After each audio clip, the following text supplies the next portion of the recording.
Mais merci à tous, ou à toutes plutôt, d'être présents, d'être venus aussi nombreuses. C'est bien, on des filles. Comme n'importe. Donc la thématique de ce soir, c'est de comprendre nos corps subtils.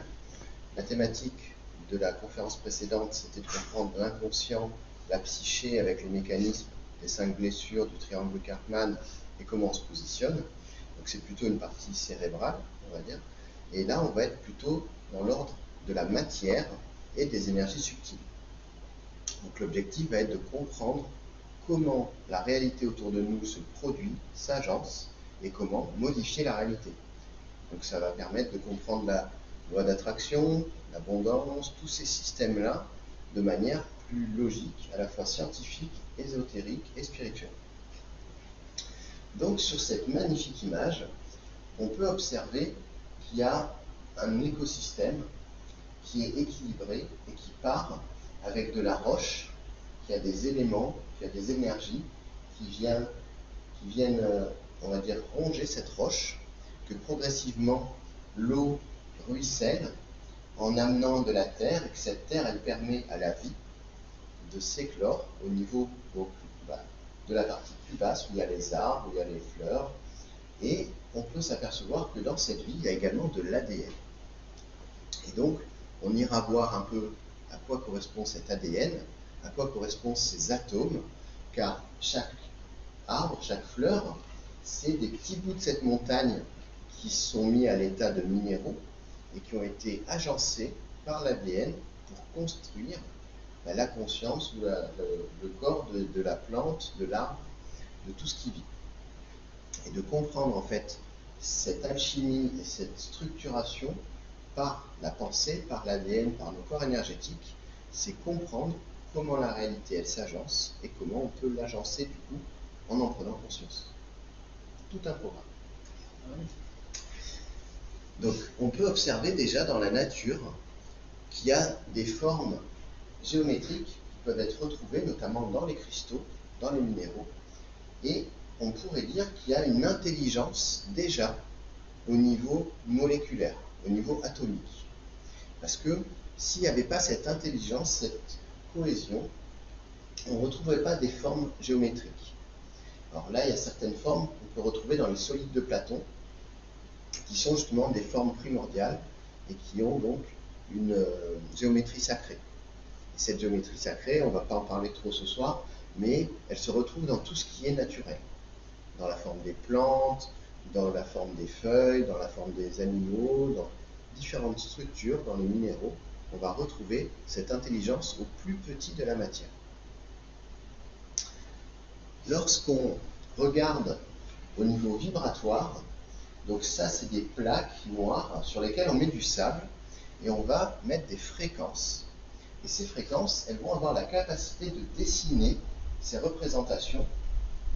Et donc, on peut observer que la fréquence est porteuse d'une information qui va agencer au niveau spatial. Et donc, quand on voit la cristallisation des minéraux, on peut se dire que la structure cristalline, qui a une certaine forme, elle est empreinte d'une certaine vibration, d'une certaine fréquence. Souvent, on peut dire avoir la good vibe ou être sur la même longueur d'onde. Et tout ça, justement, c'est de l'inconscient qui parle par rapport aux fréquences. Et de prendre conscience que les fréquences, elles sont partout autour de nous, autant dans les fréquences du son de ma voix que les fréquences de la lumière qui nous provient et qui éclaire les objets autour de nous, ou la fréquence des téléphones autour de nous, la fréquence du cœur, les EEG, ou les EEC, les électroencéphalogrammes, ou les électrocardiogrammes, c'est des fréquences magnétiques qui émanent du vivant. Et donc, la fréquence, c'est aussi une clé de compréhension de notre réalité autour de nous. Là, c'est à travers des liquides qu'on va mettre, pareil, une fréquence, et on retrouve également des formes qui sont spécifiques. Et ce qui est intéressant, c'est que certaines formes vont pouvoir correspondre, par exemple, au cœur du tournesol, vont correspondre à la carapace d'une tortue, comment les couleurs, elles sont réparties, ou à d'autres choses, aux oursins, etc. On retrouve donc des géométries sacrées. Dans ça, par exemple, on peut trouver ici le pentagramme avec une étoile à 5 branches qu'on retrouve ici. Après, on peut également retrouver un triangle dans certaines structures. Et donc cette géométrie, elle est porteuse d'une information. Et la fréquence, elle produit cette géométrie, mais elle est également porteuse d'une information. On peut observer que l'ADN, il a des facultés assez intéressantes, et donc il est influencé, l'ADN, par tout ce qui est vibratoire. La pensée, la musique, les ondes hertziennes, la radioactivité, par exemple, etc. Tout ça va pouvoir influencer l'ADN. Et l'ADN, lui, va pouvoir également agir au niveau de la lumière, au niveau des photons. Et les photons, on va dire que c'est les particules les plus légères qui pourraient être assimilées à de la matière. C'est la lumière, les particules de lumière, c'est ce qu'on appelle des photons. Lorsque on a fait des expériences, ce qu'on appelle l'épigénétique, au niveau de l'ADN, on a pu retrouver que, par exemple, si l'arrière-grand-mère avait subi un traumatisme, et que la fille avait également subi un traumatisme, la petite fille ou l'arrière-petite fille retrouvait dans ses gènes les mémoires du traumatisme de ses ancêtres. Et donc, de là, on a pu déduire et décoder certains traumatismes qui s'imprégnaient vraiment dans l'ADN.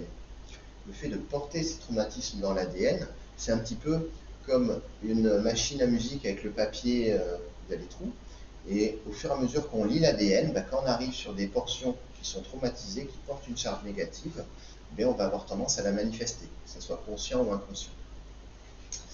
Et il y a également eu des études qui ont été faites sur des rats en laboratoire, où lorsqu'on faisait des câlins aux rats, on les massait, on leur donnait tout très bien, de bonnes conditions, on va dire, pour qu'ils soient heureux, sereins, on voyait que les brins d'ADN, au bout de 4 générations, s'allongeaient. Et à l'inverse, si on les mettait dans des conditions qui n'étaient pas cool, avec du stress oxydatif, etc., on voyait que les brins d'ADN, eux, étaient compressés. Et donc, que la capacité était réduite parce que moins d'ADN pouvait s'exprimer. Alors que dans l'autre sens, quand c'était harmonieux, quand c'était lumineux, le rat, il avait plus de possibilités qui s'ouvraient à lui. Donc ça, c'est assez intéressant de garder à l'esprit, pour recouper la conférence précédente de la psyché, de l'inconscient, que les pensées positives, donc la joie, la sérénité, l'amour, la gratitude, vont allonger l'ADN, vont vraiment avoir une action au niveau génétique. Et à l'inverse, les pensées négatives, tristesse, jalousie, colère, etc., tout ça, ça va comprimer l'ADN. C'est valable également avec la musique. Si on écoute des musiques qui sont en 432 Hz, qu'elles sont harmonieuses, on va pouvoir agir sur les cellules du vivant. Donc il y a également les protéodies, qui sont un brevet en fait où on fait pousser les plantes avec la musique et on modifie génétiquement la plante en même pas quelques semaines. Et on a vraiment des résultats assez intéressants. Donc chez Saint-Émilion par exemple, ils utilisent la musique pour éviter d'avoir à mettre des pesticides. Donc ils stimulent les défenses naturelles de la plante contre les pucerons, contre les champignons, et de là, ils arrivent à avoir une meilleure production complètement bleue. Donc l'ADN, c'est quelque chose d'assez important et on peut imaginer que c'est une passerelle entre le vivant et notre environnement autour de nous, car ça fait un peu une antenne qui reçoit et qui émet des énergies. Pour revenir un peu plus sur l'énergie du corps, on pourrait parler du taux vibratoire. Donc le taux vibratoire, on pourrait imaginer une ampoule avec un variateur, comme les lampes halogènes, où plus elle va être lumineuse, plus le taux vibratoire il va être élevé. Et quand on n'a pas un taux vibratoire qui est très élevé, on a plus facilement des pathologies, mais on va également avoir des situations plus négatives, puisqu'on va attirer à nous ce qu'on vibre, comme un aimant. Et donc lorsqu'on attire à nous des situations en écho, si on n'est pas joyeux, si la vie est dure, si en plus on a mis des croyances limitantes, qu'il faut se battre parce que la vie est dure, on va manifester cette réalité à nous. Et à l'inverse, si on sait lâcher prise, être joyeux, remercier, dans la gratitude, dans l'enthousiasme, dans le cœur, on va attirer à nous cet écho-là également. Donc, il est important de voir si c'est plutôt dans la colonne de gauche qu'on a ces émotions majoritaires ou si c'est plutôt dans la colonne de droite. Et auquel cas, c'est pas les blâmer ou les nier, mais plutôt les rencontrer, ces émotions, pour les pacifier, pour comprendre la racine, si elle vient de la petite enfance, si elle vient de mémoire acquise par la transmission familiale ou génétique, ou si c'est peut-être un karma d'une vie antérieure. Mais dans tous les cas, si on manifeste une émotion négative, il y a une raison. Elle n'est pas là pour rien. C'est important de la rencontrer et non pas de la mettre sous le tapis. Donc là, c'est comprendre en fait qu'un atome, quand un atome, on l'excite, il va émettre de la lumière. Si je prends un bout de métal et un chalumeau, et que je chauffe ce bout de métal, au bout d'un moment, il va être rouge. Si j'éteins la lumière, on le verra briller dans le noir. Si on le voit briller dans le noir, c'est qu'il émet de la lumière, et cette lumière, c'est ce qu'on appelle des photons. Donc lorsque je chauffe un atome, lorsque j'excite un atome, il va générer des particules de lumière. Ces particules de lumière, c'est assez intéressant parce qu'il y a eu une expérience qui a été réalisée en Russie, en laboratoire, qui avait pour objectif de comprendre si l'ADN avait une influence. Donc l'expérience était toute simple. On prend un tube en verre, on ferme et on fait le vide. Donc il n'y a plus rien, il n'y a pas d'air dans ce tube. Par contre, il reste de la lumière, des particules de lumière qui vont être de manière un peu chaotique réparties dans tout le tube. On introduit un brin d'ADN dans ce tube. Dès lors, on s'aperçoit qu'au lieu d'avoir un système chaotique de l'agencement de ces photons, on va avoir une organisation structurée de ces photons. Et lorsqu'on retire le brin d'ADN, on a ce qu'on appelle l'effet fantôme de l'ADN qui maintient ces photons structurés et organisés. Et donc, même si ça ne paraît pas grand-chose, ça démontre que l'ADN a la capacité de structurer la matière. Donc, même si ce n'est pas grand-chose, de se le garder derrière l'oreille, on verra tout à l'heure que c'est énorme comme observation. C'est-à-dire que l'ADN, il modélise quand même la lumière autour de nous. Il a la capacité d'influencer ça. Donc là, on va faire également une continuité pour comprendre que les énergies qui nous habitent, c'est des énergies qui peuvent être plus ou moins physiques, chimiques, mais il y a également des énergies de vie. Et de voir justement que ces énergies-là qui nous animent, on peut les amplifier, on peut les optimiser, on peut les purifier.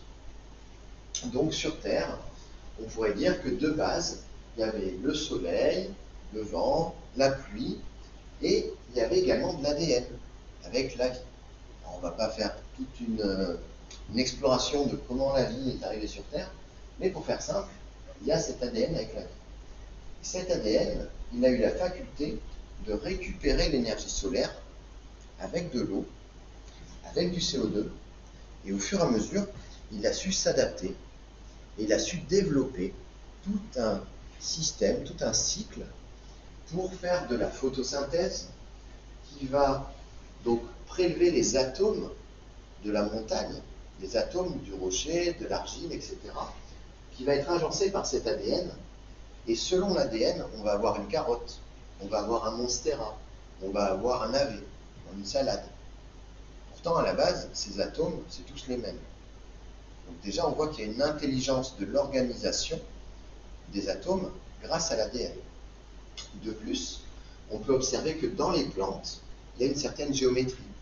Cette géométrie, on pourrait se dire que si la fréquence et les vibrations permettent de créer des formes de géométrie et que cette géométrie, on la retrouve dans les plantes, il y a peut-être une corrélation. Et donc, ce cycle de vie, on peut voir que la plante, elle vit, elle meurt, elle se composte, elle devient des molécules, puis des atomes. Ces atomes, ils repartent dans la plante. Et donc, on a un cycle qui est quand même assez intelligent pour se maintenir et se perpétuer.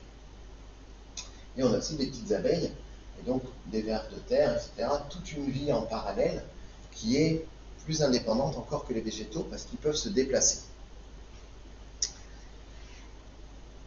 Et Et donc, on voit également qu'il y a le CO2 qui va être transformé en oxygène.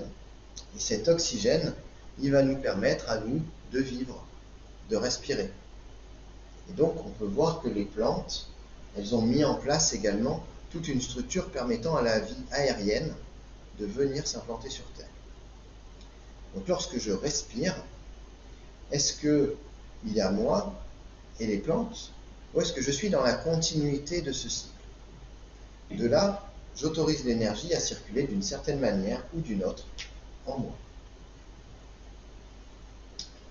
Et enfin, on peut voir que la vie également est dans un schéma, dans un cycle où on va mourir, puis on va monter dans des sphères au niveau de l'astral, puis à un moment on va revenir sur Terre pour réévaluer tout un cycle et ça tourne. Donc ça, c'est également une notion de continuité. Et donc on peut s'apercevoir à travers ça que même si on vit ici dans la matière, notre âme, elle persiste également dans des plans subtils. Et l'objectif, c'est justement de rendre ces plans subtils un peu plus concrets dans ces explications qui vont venir.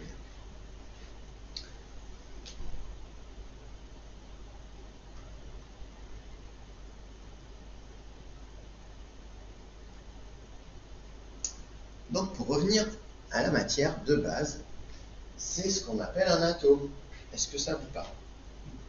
Donc l'atome, c'est avec Einstein, E égale mc2, la fission nucléaire, etc. Donc ça, c'est la partie qui est dense de l'atome, et ça, c'est le nuage électronique de l'atome. Donc on peut un peu imaginer que c'est comme une planète avec des petits satellites qui tourneraient autour. Lorsqu'on prend la vraie échelle, on pourrait imaginer presque que ça, c'est la tour Eiffel, et qu'on va se situer à Marseille pour les électrons. Donc il y a vraiment une distance énorme dans l'atome. L'atome, quand on considère tout son volume par rapport justement à ce qu'il contient en matière, on s'aperçoit qu'il y a beaucoup de vide. Donc ce que la science nous dit, c'est qu'il y a donc le noyau, les protons et les neutrons, et les électrons. Donc ça, c'est vraiment la partie matérialiste.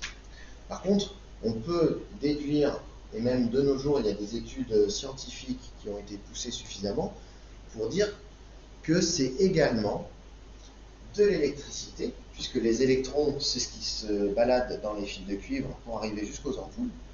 Mais il y a également du magnétisme, parce que du moment qu'il y a de l'électricité, il y a également un champ électromagnétique qui va être créé. C'est de l'énergie, c'est de l'information, et par rapport aux travaux de Nassim Haramein, dans le noyau, dans un proton, on a des trous de verre. Donc les trous de verre, on pourrait imaginer, si j'ai un trou de verre ici qui donne dans mon frigo, je passe la main et hop, je sors une bouteille d'eau du frigo, sans qu'il y ait la distance. C'est vraiment des passerelles quantiques qui permettent d'accéder. Et donc dans un seul proton, par exemple dans une seule boule blanche, il y a tous les trous de verre qui connectent à tous les atomes de l'univers. C'est assez grand en volume, mais il y a une notion d'échelle. Comme on a vu tout à l'heure, la montagne qui descend avec le ruisseau, avec les plantes, avec les arbres, avec les feuilles, avec les molécules, puis les atomes, cette notion d'échelle, elle s'étend parce qu'on peut voir qu'il y a l'univers, on voit la Terre qui est déjà gros, mais il y a le système solaire, puis après on peut voir qu'il y a la Voie lactée, puis après on peut voir qu'il y a d'autres univers, et donc cette notion d'échelle, elle est importante à garder à l'esprit pour concevoir que quand on comprend l'infiniment petit, on comprend également l'infiniment grand. Il y a des préceptes alchimiques qui disent que tout ce qui est en haut est en bas, et tout ce qui est dans le petit est dans le grand. Donc ça, c'est aussi des compréhensions qu'on peut mettre de manière plus large dans différents systèmes, dans différentes structures. Donc, lorsque l'atome, on prend conscience qu'il est composé à plus de 99,999% de vide, on peut dire qu'en gros, c'est un hologramme. Que l'atome, c'est un hologramme électromagnétique. C'est-à-dire que les petits électrons qui tournent autour, ils ont un pouvoir magnétique comme les aimants qu'on mettrait au frigo. Et lorsque je vais appuyer à travers la table, ou lorsque je vais toucher une matière, c'est jamais les noyaux qui se touchent entre eux, c'est toujours le champ électromagnétique qui se touche. Et donc, ce qui agglomère, ce qui agence les atomes entre eux, c'est une information et une énergie. Et c'est là où l'ADN, c'est là où la conscience va pouvoir rentrer en jeu pour modifier ces phénomènes-là. Par exemple, au niveau énergétique, quelqu'un qui se brûle, c'est vraiment des cellules qui sont abîmées, qui sont détruites par le feu, et un barreur de feu va avoir la capacité d'effacer cette mémoire, d'enlever la douleur, mais également de régénérer avec soit plus de vitesse, soit parfois même à des manières extraordinaires de guérison, la matière. Et donc on voit que la pensée, elle a la capacité d'aller carrément refaire la matière. Il y a également ce qu'on appelle le spectre visible, c'est-à-dire que là, ce qu'on voit, c'est les 7 couleurs de l'arc-en-ciel, mais il y a également de l'infrarouge, il y a également des UV, il y a également des ondes électromagnétiques, par exemple des téléphones portables, de la télé, etc. Mais tout ça, on ne le voit pas. Et donc, ce que l'on perçoit avec nos yeux de la réalité, c'est 0,005% de la réalité. C'est pour ça que ça peut être intéressant d'utiliser d'autres canaux pour capter de l'information et donc pour accéder à une réalité élargie, plus profonde. C'est un petit peu comme si on voyait que en noir et blanc. Le jour où on voit qu'il y a la couleur, on accède à plus d'informations. Puisque si je prends une pomme, si elle est bien rouge, elle va être plus mûre que si je vois qu'elle n'est pas bien rouge. Et donc, avec ça, c'est important de comprendre que quand on capte plus de réalité, on capte plus d'informations. Si j'ai plus d'informations, je fais des choix qui vont être mieux éclairés, qui seront plus judicieux pour moi, qui seront moins empreints de croyances ou de « on m'a dit que ». Ça va être vraiment des choix qui seront faits en conscience. Pour revenir sur notre corps physique et nos énergies, on pourrait imaginer que le corps physique, c'est un petit peu comme le noyau de l'atome, avec des nuages autour, qui sont des nuages d'information. C'est ce qu'on appelle les corps subtils, ou notre aura. Tout à l'heure, dans les exercices, justement, on va s'amuser à toucher ces corps, à pouvoir prendre conscience de leur subtilité, mais également de leur présence. Le fait d'en avoir conscience fait qu'on va aborder la compréhension des échanges entre les individus d'une manière différente. Par exemple, on peut dire « Ah, cette personne, je ne l'aime pas, je ne la connais pas, mais je ne la sens pas », parce que justement, dans ce champ informationnel, il y a des choses qui vont être présentes, et mon champ va également percevoir ces informations-là. Si les animaux, ils savent instinctivement qu'est-ce qu'il faut manger, c'est parce que quand ils vont arriver sur une plante, par exemple, qui est toxique, ils vont sentir l'information de la plante qu'elle n'est pas bonne dans leur corps énergétique. Ils n'auront pas besoin de la goûter pour être sûr que ce n'est pas ce qu'il faut manger. Et donc ça, c'est ce qu'on appellerait l'instinct, parce que justement, ces corps-là captent de l'information. Souvent, on a la croyance que le cerveau est le seul organe qui est là pour capter de l'information et pour la traiter. Or, le corps capte beaucoup plus d'informations que le cerveau. Mais de par notre éducation, de par un certain formatage, on a tendance à valoriser qu'une seule petite partie du cerveau, qui va être majoritairement l'hémisphère gauche, avec la rationalité, la logique, le cartésien. Et lorsque on utilise déjà plus l'hémisphère droit et gauche en harmonie, ça va amener autre chose. On a également un cerveau dans le cœur, un cerveau dans les intestins, puisqu'il y a des neurones également dans ces deux organes. Et lorsqu'on utilise tout le corps plus tous les cerveaux, on accède à la palette complète des outils disponibles. Avec facilité, on a beaucoup plus d'informations, beaucoup plus d'instinct, beaucoup plus de justesse. Est-ce qu'il y a des questions jusqu'ici? C'est passionnant. Vraiment. Dans ces corps, il peut y avoir des charges. Donc si par exemple je me cogne au niveau du poignet sur un truc dur, je vais avoir un hématome sur mon corps physique. Mais si par contre je vois un petit chat tout mignon se faire écraser par un gros camion, il se peut que j'ai un pincement au cœur. Mais pourtant, je n'aurais pas eu d'impact. Si je fais des IRM ou si je fais des analyses, ils ne vont rien trouver au niveau de mon corps. Par contre, j'ai toujours cette sensation. Cette sensation, elle s'explique par le fait qu'il y a une charge dans mon corps émotionnel qui va être reliée à mon corps physique. Donc, pour bien comprendre ça, notre corps physique, c'est un peu une toile de cinéma sur laquelle se projettent les différents corps qui sont autour de nous. Donc on a un premier corps qui est tout proche, qui est ce qu'on appelle le corps éthérique. C'est le corps vital, le corps énergétique, le plus dense, le plus facile à toucher. Puis, autour, à une cinquantaine de centimètres, jusqu'à 80 à peu près, on va avoir le corps émotionnel. Donc c'est dans cette sphère-là que les informations reliées aux émotions vont être mises en place, qu'elles soient bonnes ou mauvaises. Puis, encore un peu plus loin, autour de 80 cm, 1 mètre, jusqu'à 1,50 m, on va avoir ce qu'on appelle le corps mental. Donc le corps mental, c'est tout ce qui est la psyché, le petit vélo, les idées récurrentes, la petite voix dans la tête qui nous parle, etc. Et donc, si on a des pollutions, si on a des nœuds, si on a des kystes dans ces corps, on va les sentir dans le corps physique, mais la charge, elle, va se trouver dans notre aura, à une certaine distance. Elle peut être à cheval sur 2 corps.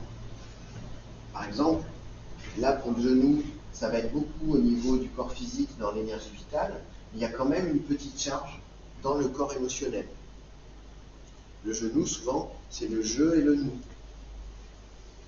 Après, par exemple, là, au niveau du chakra cardiaque, j'ai peut-être eu une rupture, quelque chose où je n'ai pas compris. C'est à la fois dans le corps psychique, dans le corps mental, mais également dans le corps émotionnel. Je peux sentir le chakra cardiaque lourd, plombé, douloureux, une boule dans le ventre, etc. Ça va être vraiment quelque chose de ressenti physiquement, mais l'information, elle va être un peu plus loin, elle va être à l'extérieur. Et après, on a également donc un kyste mental, par exemple, qui peut avoir des mémoires dans le corps karmique, donc des vies antérieures, et qui est quelque chose qui soit là sans trop qu'on sache d'où ça vient, parce que ça provient d'une vie antérieure. Le plus important, c'est pas forcément de savoir dans quel corps va se trouver la charge, c'est d'être à l'écoute du corps pour ressentir la charge. Et lorsqu'on va pouvoir se connecter en ressentant la douleur, la charge, en fermant les yeux, donc ce qu'on a expliqué ce que j'expliquais dans la conférence précédente avec les états modifiés de conscience, on va descendre dans les fréquences cérébrales pour pouvoir aller contacter cette sensation et lui parler. Est-ce qu'il y a des questions? On a fini?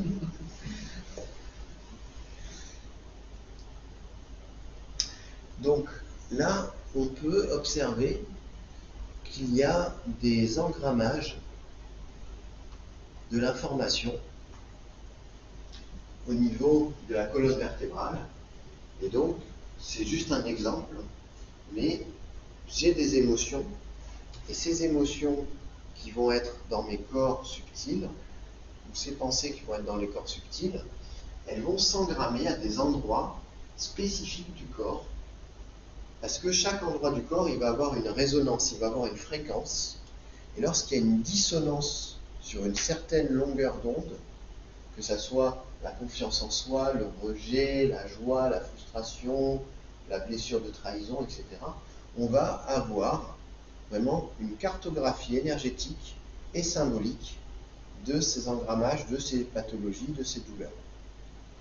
Donc c'est un peu ce qu'on pourrait retrouver également avec la médecine chinoise, avec les méridiens, avec l'Ayurveda. En fait, le corps, on peut le lire avec plusieurs regards différents, mais ça converge toujours sur la même symbolique ou sur la même pathologie. Malgré qu'on utilise des outils différents de lecture, on converge vers une information commune. C'est un peu la notion de fractal.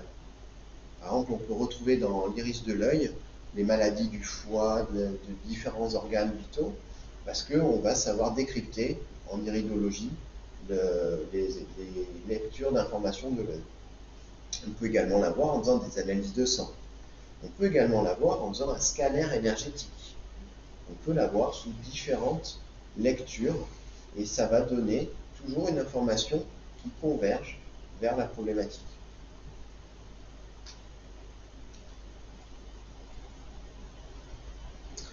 Donc là, on va parler des chakras. Là, on a parlé de l'aura, donc les énergies plutôt autour du corps.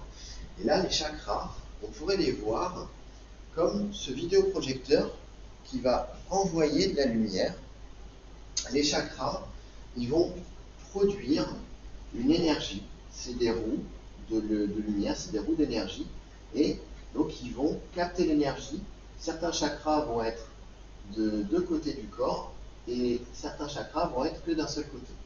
Donc là, on va avoir le chakra racine qui est rattaché justement à quand on arrive sur Terre, la matière, trouver ses bases pour vraiment s'ancrer.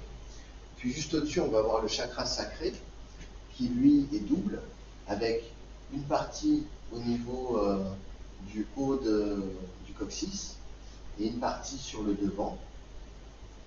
Donc là, ça va être plutôt le plaisir, la joie, l'énergie créatrice.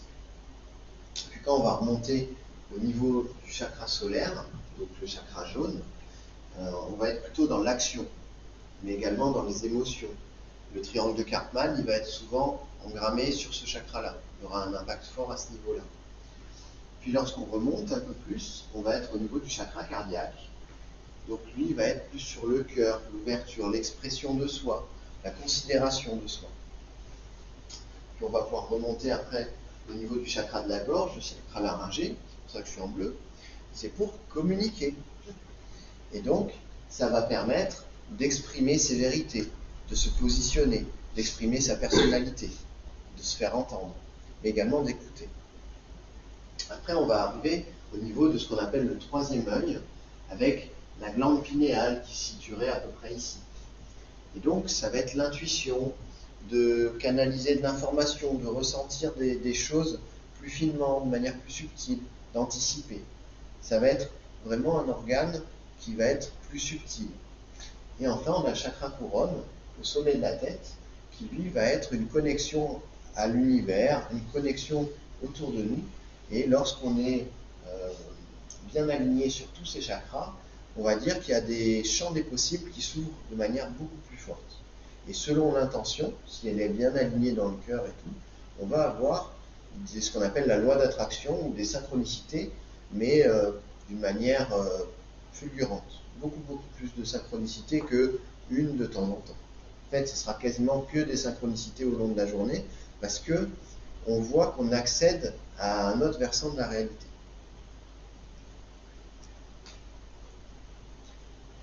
Ces chakras, ils sont sur une ligne qui correspond à ce qu'on appelle Shashuna. C'est là où il y a la Kundalini qui circule. Et la Kundalini, on pourrait imaginer que c'est une énergie de vie très forte qui peut avoir des effets bénéfiques comme dévastateurs, mais qui font des dégâts, parce que la Kundalini, c'est une force. Et si elle monte et qu'il y a trop de blocages, ça va casser les blocages. Donc, on retrouve autour de cette Kundalini un canal qu'on appelle le canal Pingala et un canal qu'on appelle le canal Ida. Donc, le canal Pingala, ça va être les énergies masculines, et le canal Ida, ça va être les énergies féminines. Chaque chakra, il va donc avoir des propriétés. Donc le chakra racine, vous pourrez dire que c'est un peu l'innocence, la sagesse. Le chakra sacré, c'est la créativité, la connaissance pure. Le chakra solaire, ça va être la paix intérieure, la satisfaction. C'est le cœur, là. Ouais, c'est le cœur. Pas brûler, là. Et donc l'amour, le cœur, il sera calme. Oui, c'est le cœur. Et après, donc la gorge, la communication, l'estime de soi. Dans le troisième œil, on peut retrouver également le pardon. Lorsque vraiment on pardonne, c'est qu'on récupère les parts de soi qu'on a données aux autres. Ah ouais. Et ouais, parce que justement, tant qu'il t'agace, c'est qu'il y a bien quelque chose qui comme reste. le bonhomme allumette, qui reste en relation. Ça, c'est fort, par contre. Et donc, quand on a le canal Ida et Pingala qui sont bien nettoyés et bien harmonisés, ça va alimenter en fait chacun de ces chakras et leur permettre de rayonner pleinement. On pourrait imaginer que c'est comme dans une prise où il y a le plus et le moins, où il y a le neutre et la phase. Et donc, l'équilibre de l'énergie masculine et féminine, du yin et du yang, va permettre de faire rayonner ces chakras de manière harmonieuse. On retrouve également ça dans le caducée des médecins, qui correspond donc à ces deux énergies qui partent de la base des narines, en fait, avec Pingala et Ida, et qui se croisent, s'entrelacent sur chacun des chakras. Il y a beaucoup de symboles cachés lorsqu'on comprend l'énergétique dans notre quotidien. Donc là, on peut voir, tac, tac, tac, qu'il peut y avoir également plus de chakras.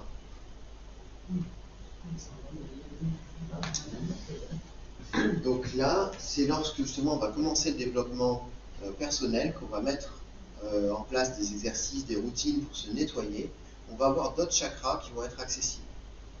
Et donc, au lieu d'avoir les 7 chakras classiques, on va avoir d'autres chakras qui vont apparaître et qui vont avoir des fonctions plus fines, plus spirituelles, plus énergétiques. Et donc, lorsqu'on fait un bonhomme allumette, on va utiliser 12 chakras au lieu d'en utiliser 7, si on veut vraiment que ce soit puissant. C'est une petite parenthèse.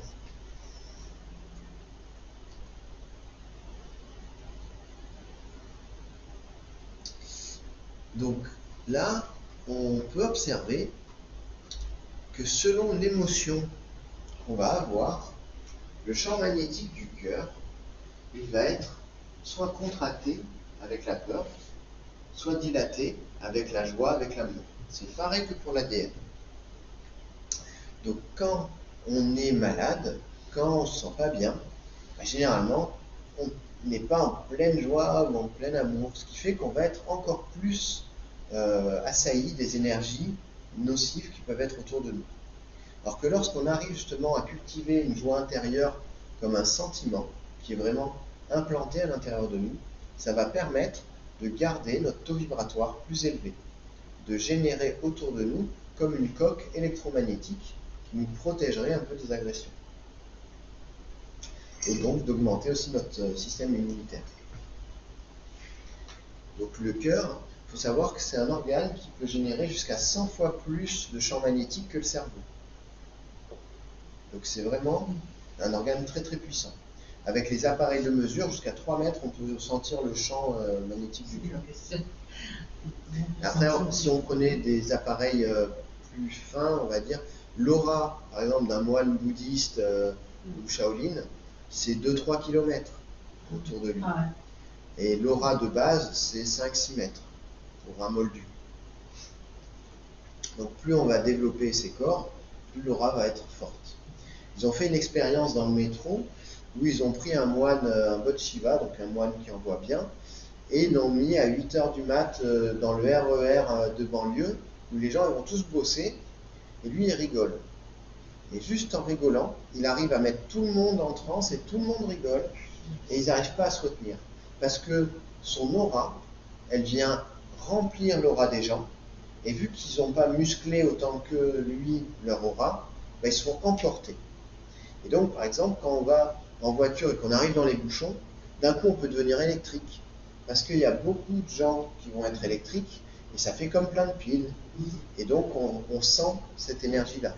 Et donc l'intérêt de faire des petits exercices de développement de ces énergies, c'est que même si on arrive au milieu de la tempête électrique, on arrive à rester centré, on arrive à rester maître de ces énergies. Et par les temps qui courent et ce qui arrive, au fur et à mesure, ce sera important d'arriver à recentrer ces énergies et à les garder à un niveau vibratoire assez élevé. Et déjà, rien que de ne pas regarder TF1, ça y fait beaucoup. Ou BFM TV.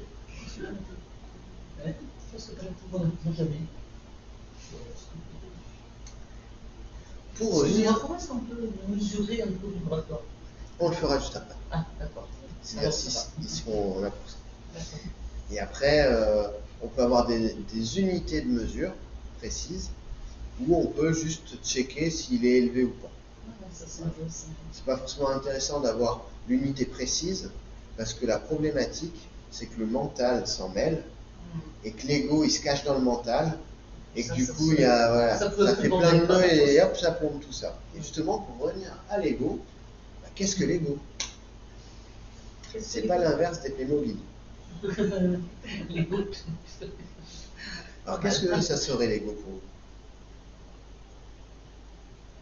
La perception que l'on a de soi par rapport aux autres. Ouais. Je suis d'accord. Bah, C'est l'ego, C'est des Soi-même. pensées aussi. C'est des pensées. en fait, l'ego, pour la définition la plus basique, C'est le moins profond, en fait. Je sais pas. c'est il y a moi et il y a le reste. Ce qui veut dire que je ne fais pas partie du tout. Du moment que je ne fais pas partie du tout, bah, je me coupe des énergies qui devraient circuler. Et tout ce qui peut m'aider à me couper de ça, ça va être justement les pensées négatives, le jugement, ah ça c'est mieux que ce que j'ai fait, la comparaison, etc.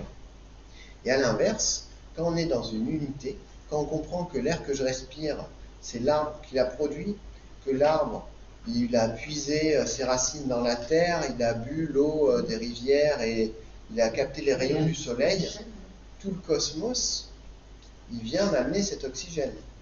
La terre, elle vient m'amener cet oxygène. Moi, je lui amène du CO2.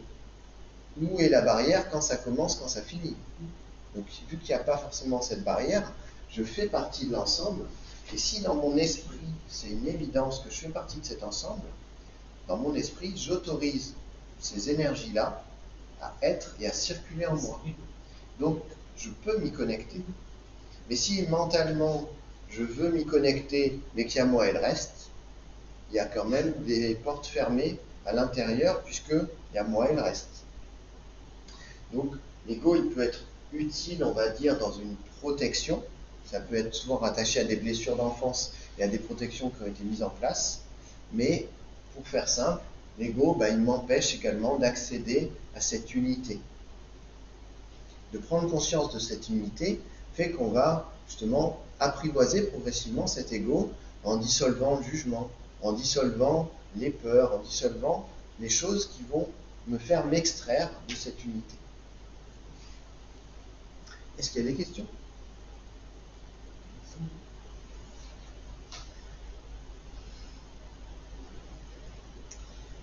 Pour faire tout simple, s'il y a un truc à retenir, c'est ça. Donc, on est avec un cerveau, comme on a vu dans la conférence précédente, qui est modulable, de par les fréquences, de par les structures qu'on va activer. Donc, si je suis dans l'hémisphère droit, dans l'hémisphère gauche, si j'active le cerveau reptilien, limbique et le néocortex, donc si j'active tous les étages qu'il faut à la bonne fréquence, je peux piloter beaucoup de choses. Par contre, j'ai un émetteur puissant au niveau du cœur, et donc si c'est uniquement dans ma psyché que j'ai cette volonté, que j'ai ces pensées, mais que ça ne me tient pas à cœur, l'impact va rester faible. C'est comme si je crie dans un micro qui n'est pas branché. Ça ne va pas porter très loin. Le cœur, ça va être le haut-parleur. Mais on va également avoir les intestins qui vont recevoir, un petit peu émettre, mais beaucoup plus recevoir l'information. On voit que quand on est stressé ou quoi, on a le ventre noué, on va avoir la boule au ventre, etc. Et donc, le fait de savoir passer par ces trois niveaux lorsqu'on se questionne, fait qu'on va utiliser les trois cerveaux. Et ça, c'est important.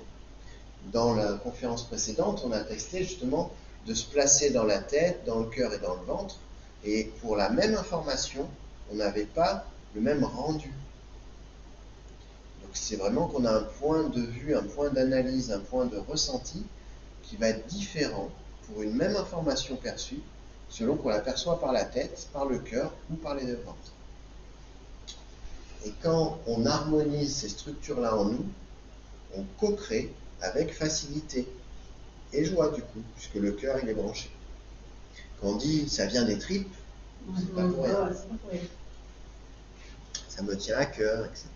Ça va la vie.